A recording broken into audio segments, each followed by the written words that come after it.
একটা benzene cigarette দাও তো। জি ভাই দিচ্ছি।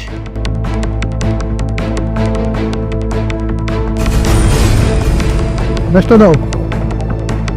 এই দাঁড়ো দাঁড়ো দাঁড়ো, তুমি মুখ ডাকতেছো কেন? দেখি গামছাটা সরাও।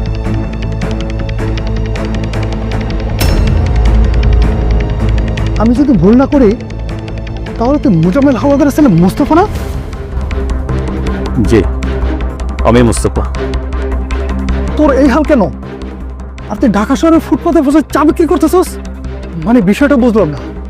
তোর বাপের কানিতে কানিতে দেশের সম্পত্তি, তোর বাপের জমিদার ছিল। আরে তোর বাপের দেওয়া টাকায় আমি বিদেশ গিয়েছিলাম, আজকে আমার এত কিছু যে এসব তোদের উছিলায়। আর তুই কিনা ঢাকা শহরে ফুটপাতে বসে